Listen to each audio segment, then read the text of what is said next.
Jadi sekarang ini kita dalam tahap pemutaran data pemilih dengan mekanisme coklit pencocokan dan penelitian dari tanggal 15 Juli sampai dengan 13 Agustus 2020. Nah, dalam proses coklit ini kita sekarang di Kabupaten Badung ada terdapat 1069 petugas pemutaran data pemilih yang disebut PPDP.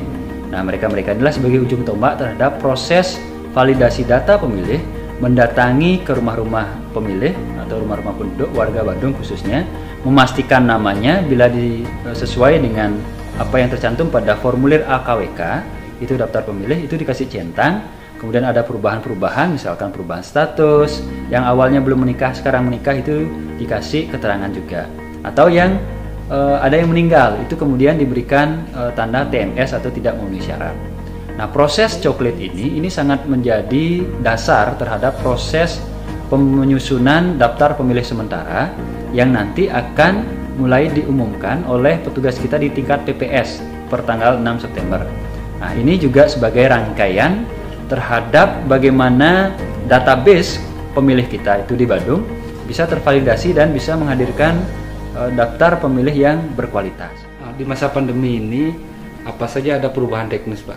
Artinya kan kemarin dari penyiapan APD, mungkin dari sisi kampanye juga nanti pasti akan juga ada berubah dan lain sebagainya. Ya, betul. Jadi memang pelaksanaan pemilihan di masa pandemi ini membawa dampak terhadap adanya perubahan teknis mekanisme.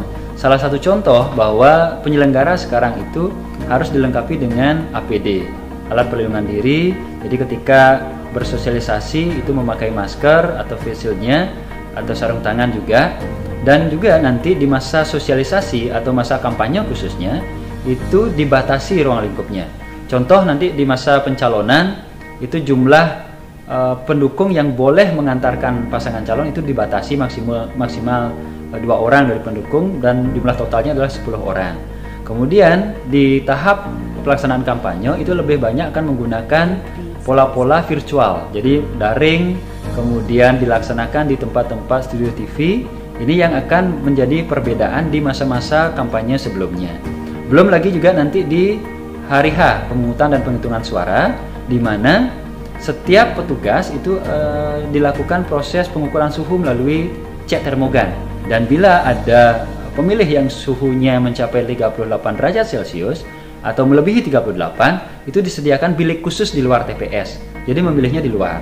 Nah, ini yang menjadi perbedaan, termasuk penggunaan masker kepada pemilih nanti di TPS, termasuk jumlah pemilih di TPS sebanyak 12 orang itu dibatasi dengan mekanisme yang menyesuaikan dengan protokol kesehatan sesuai dengan pelaksanaan pemilihan di masa pandemi.